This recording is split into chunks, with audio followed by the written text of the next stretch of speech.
Controversy is indeed raging online over the death of hockey player Adam Johnson. Was it an accident? Was it manslaughter? Was it both?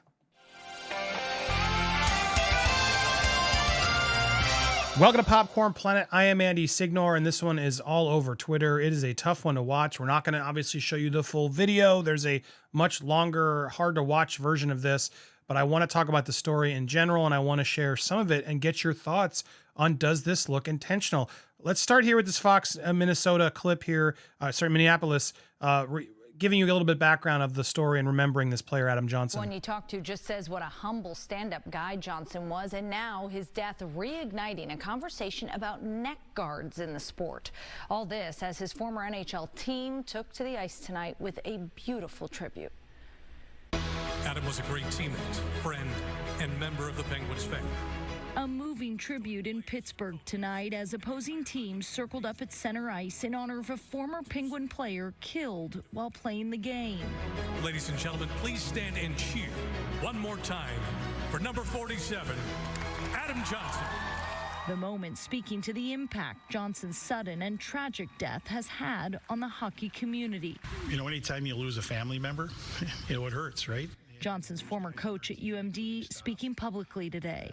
Just the kind of person he was. I think he got along with everybody. I thought the guys loved him. You know, they respected him. I mean, obviously he's a talented player, but just his personality, right? I think you're seeing that in everybody you talk to. Johnson was killed Saturday during a game in England when he was slashed in the neck by another player's skate. Today, the English Hockey League announcing it would mandate neck guards as a result of the tragedy. I think it should have been changed years and years ago. Hockey analyst Pat Micheletti saying he wants to see the NHL and all youth leagues jump on board. Youth hockey in Canada, it's mandatory. I wish they would make it mandatory here, and I'm going to fight all I can and try to get other people on board so that we do that. All this as a memorial grows outside the arena in England where he played and outside the arena where it all started on the Iron Range. He was lightning fast. We all knew that. But the things that he could do with the puck were magical. Now, I talked to the athletic director today, and the Hibbing High School hockey team plans to honor Adam this season by wearing patches with his name and number on them. They're also working on retiring his jersey number. Johnson was only 29 years old and was engaged to be married. Amy? It's super tragic. And the controversy over here is, well, how did this happen? Now, I'm going to show you as much as I can show you here, but this was, according to multiple reports, Matt Petgrave, the player whose skate came up fatally to the neck, has dealt with a torrent of social media attacks since the incident. I mean, I understand why. The play occurred Saturday in a game between Johnson's Nottingham Panthers.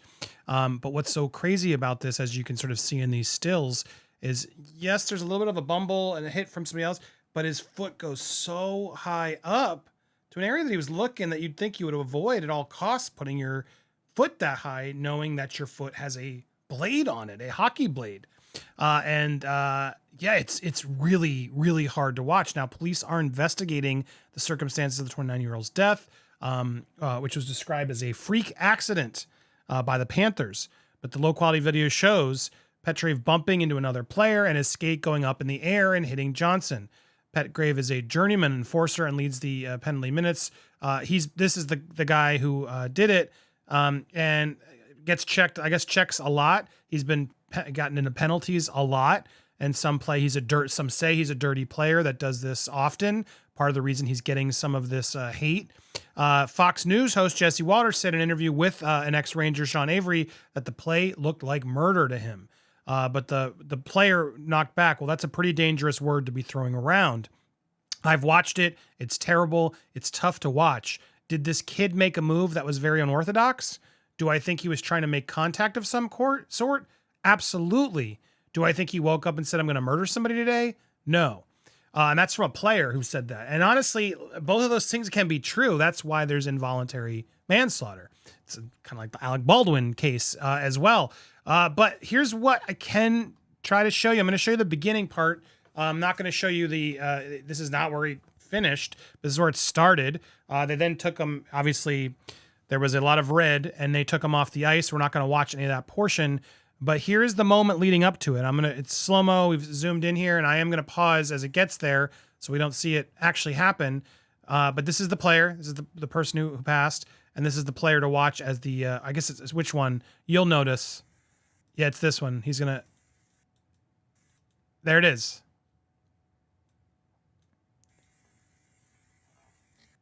I'll watch that one more time. He's behind it. There is a bump. And then his foot seemingly goes over there. It seems like he's going over to trip him, but look how high the foot goes up. Now the foot goes up and hits him there. And again, you got to remember, it's a hockey blade.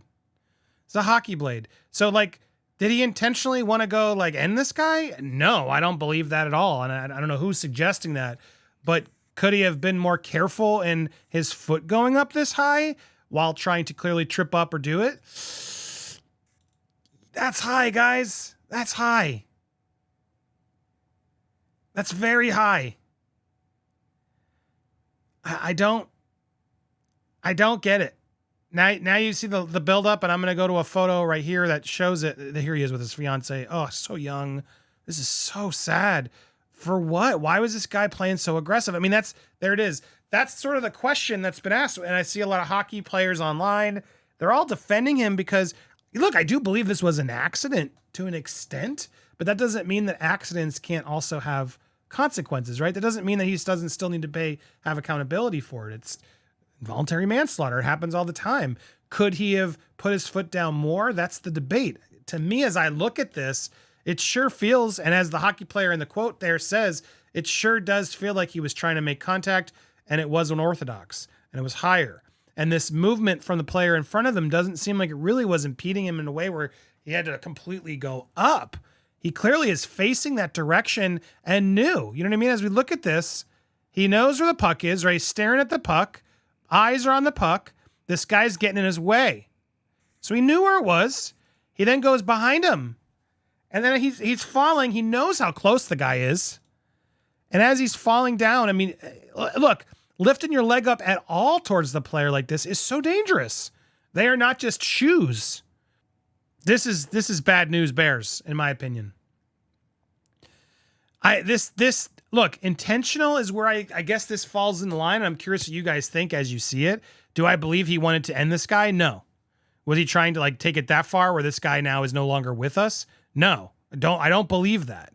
But did he play recklessly? Yeah. From my viewpoint of what this is, I think he did. And that's why there's investigation. We'll see. A lot in the hockey community, though, are saying, nope, this is, this is an accident, a freak accident. This is how the game is played. And here we are after this guy's death. Let's keep playing. This is troubling, man. This was upsetting to watch. This is disturbing, especially if you watch the full clip. I'm disturbed and bothered by it. And I do think there needs to be some serious ramifications, especially as the clip says, for youth hockey leagues. Yeah, if you're going to play with those things, then let's put some neck guards in place to help ensure that more of these players are protected. Because if that's something that can happen ongoing and so easily, well, then there's a problem here. And we shouldn't just ignore it, show our respect, and then keep playing as if nothing bad just happened there. I don't know. Am I overreacting? What do you think? Any hockey players in the chat? I want to hear your comments down below. Sending so much love to Adam Johnson's family. What a tragedy. Way too soon. So sad. Such a loss. I don't want to send a bunch of hate towards the other player's way. I'm sure this guy's dealing with the ramifications I can't even imagine, right? But still, does he bear any responsibility in your minds? I want to hear your thoughts down below.